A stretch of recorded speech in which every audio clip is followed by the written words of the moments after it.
It's time to eat. What are you hungry for? Sit down and get ready to consume an abundance of fantasy football knowledge from Ross Tucker and Joe Dolan. Feed me now. I'm starving. On the Fantasy Feast Eatin' Podcast. Yeah, let's eat, baby. It is the Fantasy Feast Eatin' Podcast presented by DraftKings. I got a ridiculous deal going on right now, by the way. Hammer the over. I'm Ross Tucker, former NFL offensive lineman, 5 teams, 7 years. Those of you that check us out on YouTube, youtube.com/Ross Tucker NFL. You can see the helmets and the game balls and that stuff behind me. I love podcasting now. Got a bunch of shows. Andrew Berry, the Cleveland Browns general manager, is on today's Ross Tucker football podcast. Yesterday, Steve Fezzik broke down the NFL schedule like nobody else can on the Even Money podcast from a betting perspective.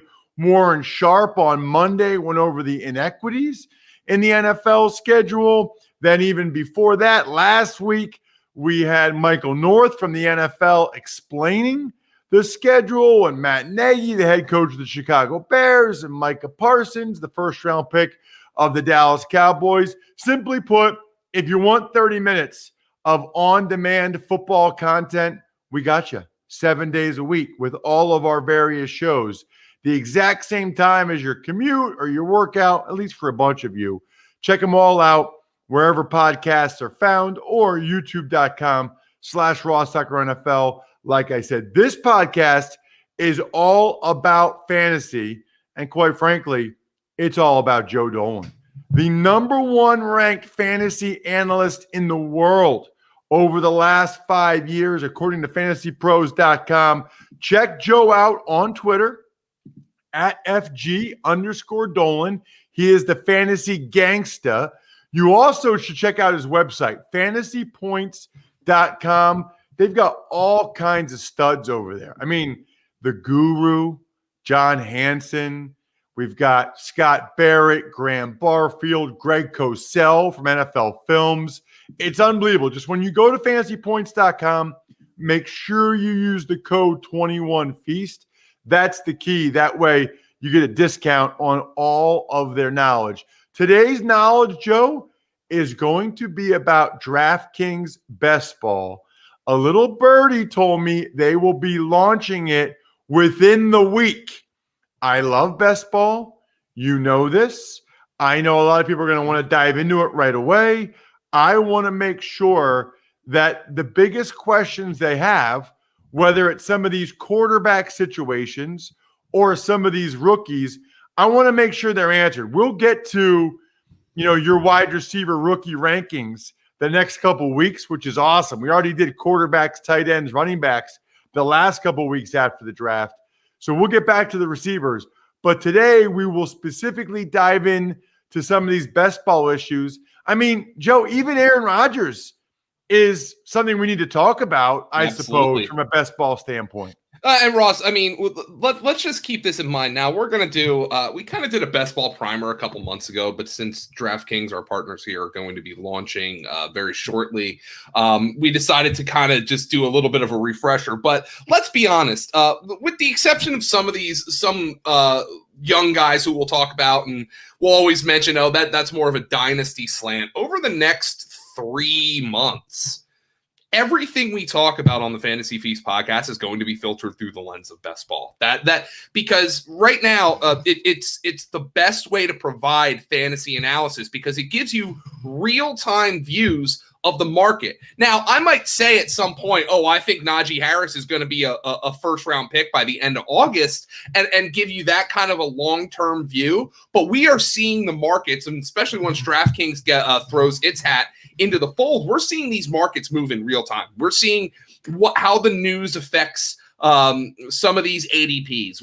Joe Burrow yesterday, for instance, Adam Schefter reported it looks like he's going to be all systems go for week 1. Now, you might or might not believe that, but that might boost up his ADP, might boost up the ADP of some of the receivers that are on the Cincinnati Bengals. We have the Aaron Rodgers situation. if and when that comes to a resolution, the ADPs of a lot of players are going to be affected. The Deshaun Watson situation, which, I mean, clearly is far messier than that of Aaron Rodgers, if and when that comes to any sort of resolution, we're going to see a bunch of ADPs move. So the best ball gives you a real-time view of how people playing fantasy, a lot of them extremely good, because we call them the sickos, Ross. Sickos like me and you who are doing best ball drafts months and months and months and months before the NFL season. We're going to change our opinions as we do more drafts. Oh, I didn't think I'd be in on Lamar Jackson this year, but I'm seeing him slip into the 6th round. That's a price point I'm willing to enter. We're going to be forming our own opinions the more drafts we do. I love best ball because with best ball, I don't have to speculate on my takes. I don't have to say, well, I think by the time my league with me and my buddies drafts on Labor Day weekend, I don't have to say, oh, I think this is where that guy's going to go. I know where guys are going right now, and I can see if they're moving up or down. And that's why I love best ball. In addition to, I mean, of course, if you're good at it, you win money. So, hey, that's good for everybody. Yeah, a couple good points there, Joe. Number one, if you want to hear like a best ball 101, we did that back, I think, in February, maybe March. So go back. You can see Best Ball 101 if you're not overly familiar. Today's not going to be about that. Today's going to be about, hey, DraftKings is launching. We're going to have some drafts with you guys on DraftKings Best Ball where you get to go against Joe and I and see what you can do. I've said it before. I'll say it again. I love Best Ball because what I love is the draft. I don't enjoy roster management that much. I'm too busy during the season. I love doing best ball drafts. I love seeing my teams draft and done. That's what best ball is. You draft and then you're done. And then during the season, you see how you do. They insert your best player in the lineup at each position every week, and you see how you did in the draft. So I love it. I'm glad DraftKings is bringing it out now that we know where all these guys are, most of the free agents, obviously, and all of the rookies. You mentioned Deshaun Watson, Joe. Mm-hmm. I want to start there because I know you've thought about it. What round is just right for you when it comes to taking Deshaun Watson? Well, the best comparison that I can give you right now, because DraftKings hasn't launched Best Ball yet, is Best Ball 10s, which is run by the NFFC, which has full point PPR. And there are some different rules because that you draft defenses in those leagues as well. But currently his ADP is QB 17 at 157 overall. That's gonna make him kind of a 13th, 14th round pick. And I would suppose that's the right spot for me, given the upside. I mean, we're talking about a top 3 fantasy quarterback here. But if you ask me, well, what do I think is going to happen? I don't know what's going to happen. I can't possibly know what's going to happen. These lawsuits are serious. These allegations are serious. Is there going to be criminal charges? There is so much going on. If there aren't criminal charges, if these lawsuits are settled, is Watson suspended by the NFL? The NFL has very clearly shown that it will step in instances like this and levy its own suspension. So I'm very conservative here. I think that 13th, 14th round ADP is probably, I guess I would say fair for Deshaun Watson because of the upside. And we'll get into the quarterback position in general because some of the old tried and true strategies I'm finding aren't working this year. But I think that's fair. And that's probably the right spot for me. But quite frankly, I haven't found myself drafting Deshaun Watson much at all because I think it might be better than 50-50. He doesn't play at all this year. Man, it's interesting because we know the nature of best ball, right? Like you want to take big swings. You want to take guys that can put up some big numbers for you.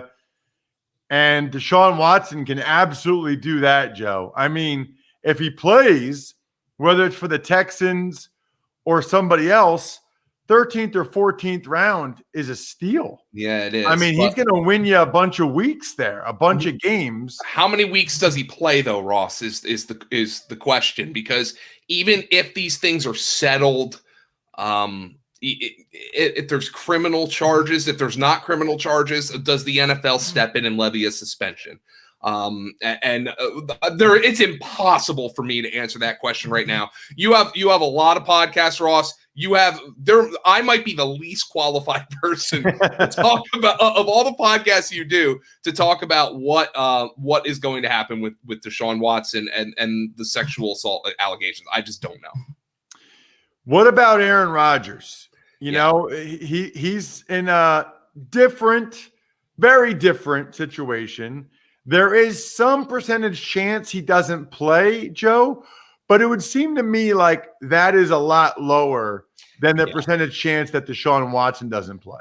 I think Rodgers plays, and my hope, because it's easy for me, and I'm a lazy ass, is that he stays in Green Bay and he plays pissed off again, and he tries to go win a Super Bowl. Aaron Rodgers is being drafted like Aaron Rodgers is going to play. He's QB8 since the start of May on BestBall 10s. His ADP is about 91 overall. That plops him into the 8th round. That's pretty fair. I actually don't see his ADP. It might move up around maybe 2 if he says he's coming back, and it might move up around or maybe 2 if, for instance, he goes to, which is the betting market favorite, if he doesn't play in Green Bay, which would be Denver. And I think you could look at Denver and say, from a talent standpoint, Denver might actually have – Denver doesn't have Devontae Adams. But you might be able to look at Denver and say, from a talent standpoint, Denver is more well-rounded. Denver has more depth than the Green Bay Packers have. You know, you got Cortland Sutton, who's coming off an injury, of course, Jerry Jeudy, KJ Hamler, Tim Patrick. That's just at wide receiver. And then you got Noah Fant at tight end, Gordon and Javonte Williams out of the backfield. You know, I think you're downgrading your number one wide receiver and you're downgrading at running back, but there's still a lot of talent there in Denver. But Aaron Rodgers is being drafted right now as if he is going to play. That's the right price for me. I think that 8th round, I have dabbled in Aaron Rodgers in best ball thus far with the assumption that he's going to play. Now, one thing I have done when I've drafted Aaron Rodgers is I have doubled up relatively quickly with a QB2 I feel good about. I've been pairing him a little bit with Trevor Lawrence. I've been pairing him a little bit with Ryan Tannehill, somebody who's going in that high QB2 range.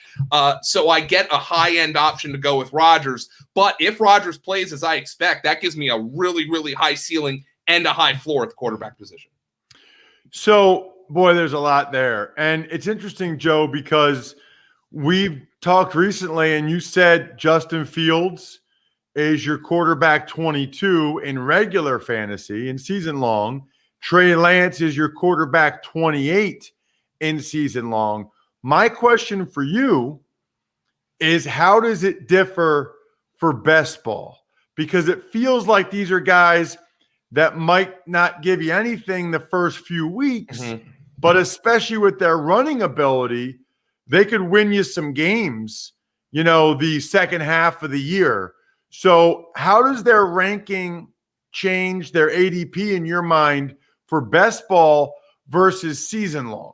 Well, I will say this, and there is a lot of discussion and a lot of, I don't want to say disagreement in the best ball community, but a lot of people have their own strategies. And for a long time, Ross, I was somebody who I like to get 2 quarterbacks who I felt good were going to start the majority of the season, barring injury. And only if I missed kind of my window to draft 2 of those quarterbacks I felt good about was I dabbling in a 3rd quarterback. This year, I'm starting to find that adding that 3rd quarterback to my personal portfolio is pretty wise. And I'm going to tell you why.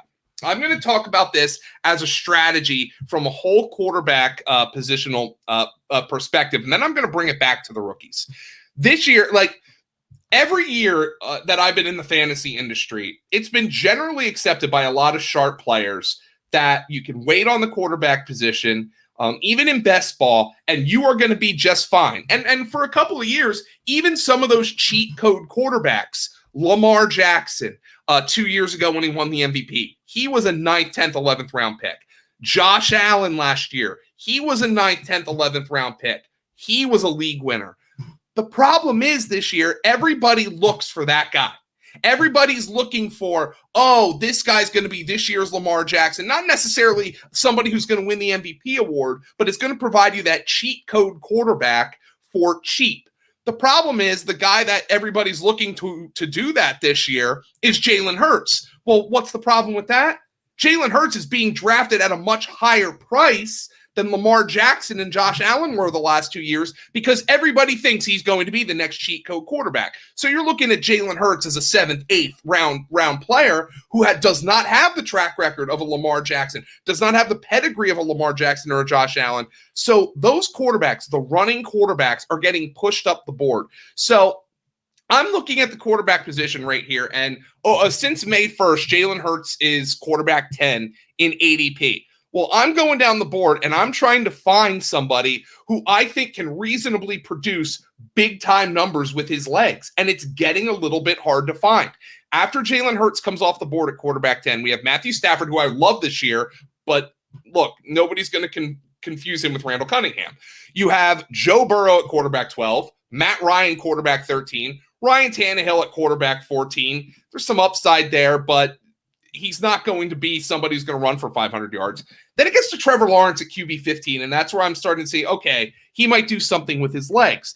But the next options that I find who might be able to be those kind of cheat code quarterbacks. Remember, Jalen Hurts was like the QB1 over the last 4 weeks of last season, and you could argue he only really played well in 1 or 2 games. So that rushing upside gives you so much. So you can make the argument that Justin Fields and Trey Lance, even if they're rookies, even if they don't play well, if they play at some point and they're out there running around, they're going to give you value. So I am targeting those 2 guys in best ball really aggressively at their current ADPs. Justin Fields is QB 23. Trey Lance, like I said, QB 26. I can have him QB 28, 29 on my rankings. QB 26 is not much of a difference. You know, there is a much bigger difference between QB1 and QB3 than there is between QB 24 and QB 26. Like those tiers narrow quite a bit.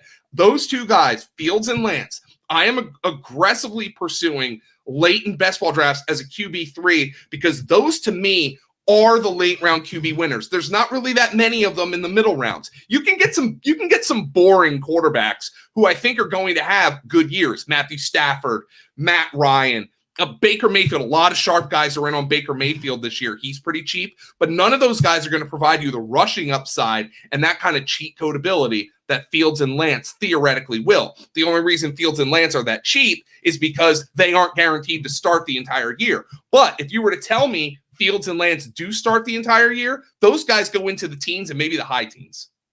Well, and listen, Joe, there are no guarantees in life, but I'm just telling people, hammer the over on the DraftKings Sportsbook app this week. Are you kidding me? With the games they got for the NBA, hammer the over. It's like guaranteed money. Just make sure you use the code Ross when you do it, only at DraftKings Sportsbook. You should already have the app on your phone, the regular DraftKings app, the DraftKings Sportsbook app. Hammer the over if you're in a legal state. It's free money. They've already bet it down so much, it's like stealing at this point. Here's my question for you, Joe. What about sort of the newer quarterbacks that are in new places that are kind of under the radar? Is there anybody out of like a Sam Darnold in Carolina, maybe Bridgewater in Denver? Is there anybody there that you can take really late that you think has some upside to be a good best ball quarterback? Well, there's a couple. There's going to be 2 guys who aren't in a new spot, but I'm going to talk about them as well. But if you're talking about somebody who theoretically provides upside, and here's the other thing. Guys who are coming off not so great rookie seasons, like Tua Tagovailoa, Miami's. I have my questions about Tua. Miami is loaded, though. and he's QB 20 right now. So he's pretty cheap. Like, even if you don't like Tua, you can look at that and say, man, I don't want to have a blind spot here because I didn't think he had a great rookie season and miss out on him because they're loaded. So Tua's one of those guys in a current spot that I think could be cheap. But if you are looking for super duper late, Justin Fields and Trey Lance are both going ahead of Sam Darnold right now. Darnold's like QB 28. I think you can make an easy argument that that's light for Sam Darnold. And look, I am not a Darnold believer, but you look at this offense. He's going from Adam Gase to Joe Brady. He's got DJ Moore. He's got Robbie Anderson, who he already has a rapport with. They drafted Terrace Marshall. So you've got a lot of weapons. McCaffrey out of the backfield. They drafted Tommy Tremble. They signed Dan Arnold. Dan Arnold, by the way, is hilarious because Dan Arnold is playing with Sam Darnold. Dan Arnold is like, it's like how you look at a word and like you wonder, I wonder where that word came from. And it's like a clue on Jeopardy. Like Darnold is like, its etymology comes from Dan Arnold when somebody just says it really quickly.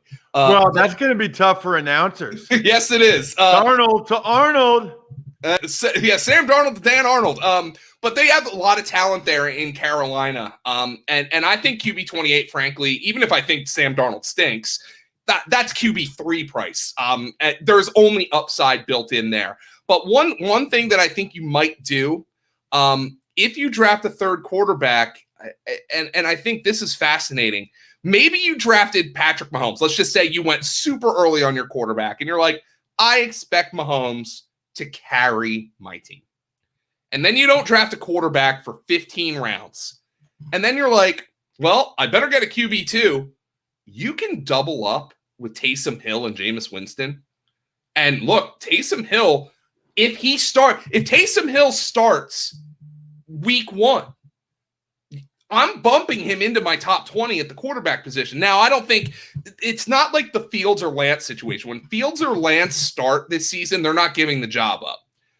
But Taysom Hill, if he were to start week 1, he's into my top 20 because we know what kind of numbers he put up as a starting quarterback last year. Now, if he struggles, they'll bench him for Jameis and vice versa. I think New Orleans is in a spot where they could declare one of those two guys the winner of the quarterback competition, and neither guy is going to be safe. Like they have to continue to play well, which is why I think those ADPs are depressed. But doubling up on the New Orleans quarterback situation, in my opinion, is almost guaranteed to get you a top 12 quarterback this year if you're willing to go that strategy. And I would probably only do so if I had like a higher end quarterback, like I drafted one of the top 3 or 4 fantasy quarterbacks. That's an interesting strategy, Joe. I hadn't thought of that. Now we're going to do your rookie wide receiver rankings the next couple weeks here on the Fantasy Feast podcast. There's a lot of them. That's why we need 2 episodes to go through all of the receivers that will get ranked as rookies. So I want to instead ask you about the running backs. We asked you about running backs last week. People can go back and listen or watch on any of the podcast apps or YouTube or whatever. But who are the rookie running backs that you can get in a later round that have a chance of putting up some really good weeks for you? Is it Michael Carter with the Jets? Is it Kenny Gainwell with the Eagles? Who are these guys that, probably have lower ADPs that could end up, really scoring a bunch of points for you a decent amount of weeks in best ball? Well, everybody's going to say Michael Carter, and that's the problem. Everybody's going to say Michael Carter. Everybody knows about Michael Carter. And you and I talked on the podcast. There's still a little bit something. There's very little competition there, by the way. Tevin Coleman's held together by duct tape. Now, I anticipate they're going to act like Tevin Coleman's their starting running back at the beginning of the year. I just don't know how long that's going to last. Everybody's in on Michael Carter, though. His current ADP since May 1st is RB37. So you're not getting him super cheap. Now, that's right at the beginning of the RB4 tier. Keep in mind, this guy was a 4th-round pick. Now, the Jets are telling you, oh, my God, we thought he was a 2nd-rounder. That's great. And I look at Michael Carter, and I love the situation. But just keep in mind, he was a 4th-round pick. RB37 right now, kind of a 10th, 11th-round pick. I expect that to just rise. So if you like Michael Carter a lot, I would advise you to get into best ball right now because people are drafting him aggressively. Trey Sermon is going in the similar range with San Francisco. Now, Trey Sermon has more draft capital than Michael Carter. Trey Sermon was a third-round pick. There are just a million bodies there in San Francisco. You've got Jeffrey Wilson, who was a league winner down the stretch last year. Everybody knows about Raheem Mostert. They signed Wayne Gallman, and they also drafted an interesting sixth-round rookie running back in Elijah Mitchell. So now if you flip the situations, nobody's on Michael Carter, and everybody's on Trey Sermon. So that's a perfect example of landing spot determining what the market is reacting to. Kenny Gainwell is also going in that range. He's going at RB 45 since May 1st. I'm okay with that because of his receiving ability. I just never expect that he's going to be the lead dog in Philadelphia. Number one, you got Miles Sanders. Number two, they signed Kerryon Johnson. So even if Miles Sanders were to go down, I would think Philly would consider Kerryon Johnson the starter. I heard Greg Cosell on your podcast say, does at Nick Sirianni view him as their Jordan Wilkins? Somebody nobody's going to get excited about, but somebody who they felt could help them in a pinch. So Kenny Gainwell, I think you do have to view as a Nyheim Hines, somebody who's going to have some spike weeks in the event that Miles Sanders, even when he's healthy, somebody's going to have some spike weeks with 5 or 6 catches. That's how you're drafting him. As I go down the ADP board, Chuba Hubbard is RB 51 for Carolina. We know what he is. He's strictly a backup and a handcuff to Christian McCaffrey. A couple of guys who I think are interesting. There's a run of 3 running backs from RB 61, 62, 63. 61 is Ramondre Stevenson from New England. Now, I think Ramondre Stevenson can give you some spike weeks. I also think it's possible he ends up redshirting like Damian Harris did a couple of years ago. Now, remember, Damian Harris was a third-round pick, and he barely played. Third-round pick's a premium pick for a running back, and the Patriots were like, we don't need him, so he's not going to be active on game day. So keep that in mind. You might be eating a 0 when you take Ramondre Stevenson. RB 62 right now, Jermar Jefferson from Detroit. Detroit's coaches came out this week and said, well, he's going to have some sort of role. I kind of view him as the Kerryon Johnson replacement. He's not all that exciting to me. He needs an injury to either DeAndre Swift or especially Jamal Williams to carve out a role. And then there's Javian Hawkins, RB 63. He's going ahead of some more established guys like Darrell Williams and Sony Michel and somebody like even Salvon Ahmed. He's with Atlanta. Atlanta did not draft a running back, but Javian Hawkins was considered a pretty good prospect. Mike Davis has never done this as a full-time running back before. So there's somebody there who you're speculating because this is a UDFA. Atlanta did not draft this guy, but you view the situation and say, there's not a whole lot of depth behind Mike Davis there, and Javian Hawkins has some upside. That would probably be the super late guy who I zero in on. Even though he's a UDFA, there was a lot of opportunity there for Javian Hawkins to be the backup to Mike Davis if he runs with his opportunity and snatches it. I like that. Javian Hawkins, that is a good – see, that's what you're here for, Joe. That's why you're the fantasy gangster, at FG_Dolan. Listen, we do this every week in the offseason. We do it twice a week during the season. If you like what you heard or saw, make sure you hit the subscribe button. I don't care if it's Apple Podcasts, Spotify, however, Stitcher, whatever, however you listen, or youtube.com/Ross Tucker NFL. You can check out Joe on social at FG_Dolan. All of his fantastic work is at fantasypoints.com. Just use that code 21FEAST to get the discount. I'm at Ross Tucker NFL. We are at Ross Tucker Pod, and he, Joe Dolan, will give you his rookie wide receiver rankings the next 2 weeks.